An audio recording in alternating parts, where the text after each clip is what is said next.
So have you ever heard of a kind of love that goes beyond just distance or even death? Today, we're diving into this really strange, forgotten manuscript from the early 1900s called Psychic Wedlock. You got to picture the time, right? Spiritualism is everywhere, people are obsessed with contacting the spirit world, and then this text shows up with an idea that is just completely out there, that the highest spiritual connection you can have isn't with another person, but with a being from another world entirely. Right in the preface, the author hits you with this line, and let me tell you, it's not just some pretty poetry. This is the entire foundation of the work. The idea here is that love, when you get to its absolute purest form, isn't just a feeling. No, it's a tool, a kind of spiritual technology for actually connecting with realities beyond our own. Okay, so if love is a bridge, how do you actually build it? This isn't just some vague philosophy. Psychic Wedlock lays out a very specific, step-by-step path. It's like a ladder, taking you from the kind of love we all know all the way up to this transcendent, cosmic state of being.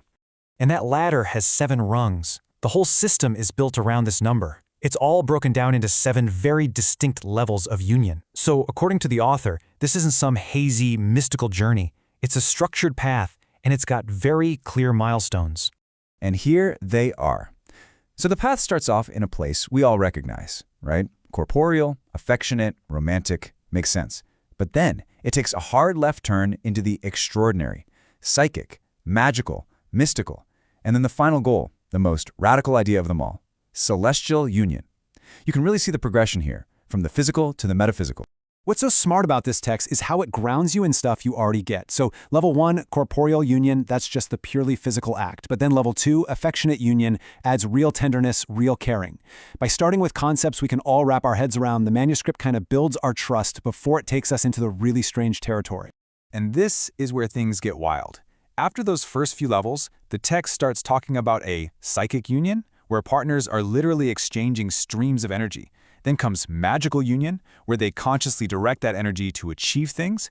And then finally, mystical union, where the sense of you and me supposedly dissolves completely. So all of this leads up to that 7th and final level, celestial union, a true communion with a being that isn't physical at all. Which of course raises a huge question. Who exactly are we talking about here? Who are these celestial partners? Now, the text uses a word that can be really misleading today, daemon. It's super important to understand this is the classical Greek meaning, like the guiding spirit that Socrates talked about. It's not a demon, like we think of it. It's a being that exists somewhere between the human and the divine, more of a guide or a guardian. The manuscript basically gives you a field guide for the spirit world, and it's very explicit. It says to avoid what it calls shells. These are apparently leftover psychic remnants of dead people, and it calls them vampiric. But it identifies daemons, and in some very rare cases, angels, as potential partners for this sacred kind of union. So how do you even get ready for a connection like that? Well, according to this text, it's not something you just dabble in. It demands this incredibly rigorous, almost monastic discipline. We're talking both physically and morally, just to even be considered a candidate. And the physical prep is, well, it's intense. The manuscript is adamant about extreme cleanliness, treating the body like a sacred temple. It calls for a super moderate diet, almost no meat and absolutely no alcohol or tobacco. The idea is you have to purify the vessel before you can make contact. The moral side is just as demanding. You need purity of thought, you have to be rigorously truthful, compassionate, all of it.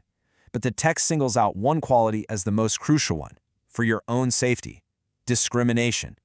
The ability to tell the difference, to test the spirits, and not be fooled. Okay, now we have to talk about the warnings, because this author does not romanticize this journey at all. The manuscript is packed with these really stark, repeated warnings about just how dangerous this path can be. The first big danger is all in your head. How do you know any of this is actually real? What if this incredible communion you're experiencing is just a very, very sophisticated daydream? A really powerful form of self-delusion? But the book offers some practical tests. It says you should be suspicious if the spirit's advice just tells you how great you are, or if the secret knowledge you get is stuff you could have just looked up. True contact, it claims, has real, verifiable effects in the outside world. But what if it's not in your head? What if you do contact something and it's not friendly? The second danger is way scarier: psychic vampirism. The text warns you could attract a parasite, an entity that just wants to feed on your life force. And it gives you some crystal clear warning signs for this. The biggest red flag? Feeling totally drained and exhausted after contact, not energized. Other signs are things like getting sick more often or dealing with an entity that's jealous, demanding, and tries to control you. So let's say you manage to avoid all those external dangers. There's one final trap, and it's maybe the most insidious of all: spiritual pride. It's the risk that having these amazing experiences doesn't make you enlightened, it just makes you think you're better than everyone else. The manuscript's defense against this is simple: humility.